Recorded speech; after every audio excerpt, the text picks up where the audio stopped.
থেকেই একটা বিষয় এই রাজ্যের ক্ষেত্রে ইস্যু হয়ে দাঁড়িয়েছে, সেটা হচ্ছে দুর্নীতি প্রসঙ্গ। এবং এই দুর্নীতি প্রসঙ্গ নিয়ে বারবার করে বিজেপি সরব হয়েছে, বিজেপি নেতৃত্ব বারবার করে এই নিয়ে তৃণমূল কংগ্রেসকে আক্রমণ শানিয়েছে। বঙ্গ জয়ের পর ভাষণে মোদীর মুখে কিন্তু সেই দুর্নীতির প্রসঙ্গ আবারও আসলো যে নতুন সরকার সব দুর্নীতির বিচার করবে। জয়ের পর দিল্লি থেকে প্রধানমন্ত্রী এই বার্তা দিলেন, নবান্ন থেকে কোনো নথি যেন না সরানো হয়, সব দপ্তরে এই নির্দেশ জারি করেন মুখ্য সচিব। গতকালকে আমরা সেটাও দেখেছি। আর বঙ্গ জয়ের পর যখন দুর্নীতি প্রসঙ্গ আবারও প্রধানমন্ত্রীর গলায়, নরেন্দ্র মোদীর গলায়।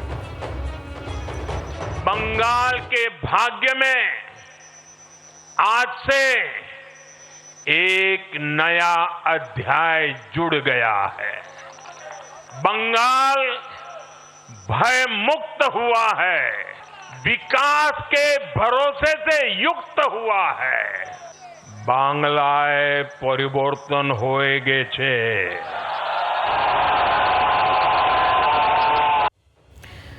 এই জায়গা থেকে বিক্রম আমাদের প্রতিনিধি রয়েছেন। বিক্রম, বারবার করে দুর্নীতি নিয়ে বিজেপি প্রথম থেকে সরব। এবার বঙ্গ জয়ের পর মোদীর মুখে যখন সেই দুর্নীতির প্রসঙ্গ আবারও আসছে, সবটাই তিনি খতিয়ে দেখবেন, এটা যখন তিনি বলছেন, তাহলে কি পদক্ষেপের পরবর্তীতে করতে পারে বিজেপি, কি মনে হচ্ছে? দেখো, রাজ্যে দুর্নীতি ইস্যুতে বড়সড় অ্যাকশন নিতে পারে নতুন সরকার, এমনটাই কিন্তু ইঙ্গিত পাওয়া যাচ্ছে। একদিকে যখন দেখা গেল গতকাল বিপুল সংখ্যাগরিষ্ঠতা নিয়ে বিজেপি প্রায় 100-200-র বেশি আসনে তারা জয়লাভ করে গেছে, সেই সময় প্রধানমন্ত্রী নরেন্দ্র মোদী তার যে বক্তব্য, সেই বক্তব্য কিন্তু দুর্নীতি প্রসঙ্গ উঠে আসে এবং প্রত্যেকটি দুর্নীতির ক্ষেত্রে হিসাব হবে সেই বক্তব্য তার কথায় শোনা যায়।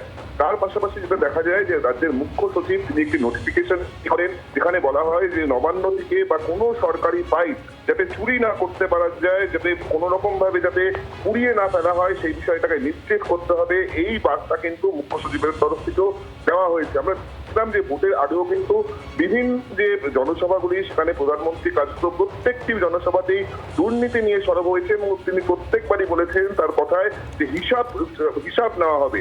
এবং সেখানেই কিন্তু যেটা মনে করা হচ্ছে যে আমরা জানি একাধিক বিষয় রয়েছে, একাধিক বড় বড় দুর্নীতির ইস্যু রয়েছে, যেখানে নিয়োগ দুর্নীতি মামলা রয়েছে, শিক্ষা নিয়োগ দুর্নীতি মামলা রয়েছে, রেশন কেলেঙ্কারি রয়েছে, আবাসন কেলেঙ্কারি রয়েছে। এই ধরনের একের পর এক যে দুর্নীতির অভিযোগগুলো এর আগেই সামনে এসছে, সেগুলিকে যেরকম একদিকে সেই সমস্ত তদন্তগুলো এগোতে পারে, সেগুলিকে আরো তাতে একদম, এবং সেই সমস্ত কিছু নিয়েই বিজেপি যে পদক্ষেপ করতে পারে সেটা এমনটাই মনে করা হচ্ছে।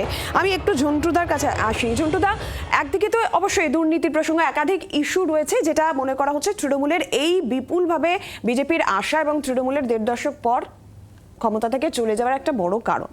এরই সঙ্গে সঙ্গে বিপুল জয়ের সঙ্গে সঙ্গে বিজেপির একটা দীর্ঘ সময় ধরে চলা রাজনৈতিক সমীকরণ, ইকুয়েশনও তো বদলে যাচ্ছে, সেটা বিভিন্ন ক্ষেত্রের দিকেই বিবেচনা করে আমি বলছি। না, একদম। দেখো, একটা পোলারাইজেশন 1.5 দশকে বাংলায় ঢুকিয়ে দেওয়া হয়েছিল। সিপিএমের সময় রাজনৈতিক সন্ত্রাস ছিল, কিন্তু হিন্দু মুসলমানের পোলারাইজেশনটা কিন্তু সিপিএমের সময় ছিল না। বাংলায় এই 15 বছরের মমতার ক্ষমতায় আসীন হওয়ায় যে বাংলার সংস্কৃতিতে, বাঙালির সংস্কৃতিতে দুটো পোল হয়েছে, ধ্রুবীয়করণ, এটাকে নির্বাপিত করা, কমানো, বন্ধ করে একটা সুস্থ সৌভ্রাতৃত্বের পরিমণ্ডল গঠন করা বিজেপির ক্ষেত্রে প্রথম চ্যালেঞ্জ। দ্বিতীয়, এই যে বাঙালি অস্মিতার যে ভ্রান্ত একটা বডি লাইন তৈরি করেছিল তৃণমূল, মাছ খেতে দেবে না, মাংস খেতে দেবে না, বাঙালি বিপন্ন বিজেপি আসলে, সেই চ্যালেঞ্জটা কতটা মূলক অমূলক পরের ব্যাখ্যা। বিজেপি এই বাঙালিয়ানা, অর্থাৎ কাল যদি প্রধানমন্ত্রী সেই দিল্লির ভাষণটা দেখাও, তার এন্টায়ার বডি ল্যাঙ্গুয়েজটাই ছিল কিন্তু পুরো বাঙালি। অর্থাৎ তিনি যে ভাষণটা দিচ্ছেন, যে 60 শতাব্দী ধরে বাংলা ভারতবর্ষকে যেভাবে সাংস্কৃতিক পরিমণ্ডলে বুদ্ধিমত্তায় এই গাঙ্গেয় বদ্বীপ দেখিয়েছে, এই পথটা তারা অনুসরণ করবেন। অর্থাৎ ঠিক সেই বাঙালির কথা তিনি প্রধানমন্ত্রী বারবার বলছেন, যেই বাঙালির সত্তার রবীন্দ্রনাথ জনগণমন লিখছেন। এবং কালকে প্রধানমন্ত্রীর সাজ পোশাকেও সেই বিষয়টা নজরে আসলো যে বাংলাকে যে বিশেষ গুরুত্ব দেওয়া হচ্ছে, একদম এই যে বিজেপি, এবং সেই কথাটাই তিনি বলছেন যে কবিগুরু রবীন্দ্রনাথ ঠাকুরের জনগণমন সত্তা, অর্থাৎ ভারতীয় সত্তার মধ্যে আমার সোনার বাংলার সত্তা। তিনি তো বোঝাতে চেয়েছিলেন বাঙালিকে যে বাঙালি সত্তা আগে নয়, ভারতীয় সত্তা, ভারতীয় সত্তা মজবুত করতে গেলে বাঙালি সত্তা। এই ভাবনা নিয়ে এবার বিজেপি কিভাবে এগোবে, কিভাবে রাজ্য পরিচালনা করবে, আমাদের সকলের তো নজর সেদিকে রয়েছে। জন্টুদা, আপাতত ধন্যবাদ তোমাকে। বাংলার আওয়াজ, বাঙালির আবেগ। জি 24 ঘন্টা।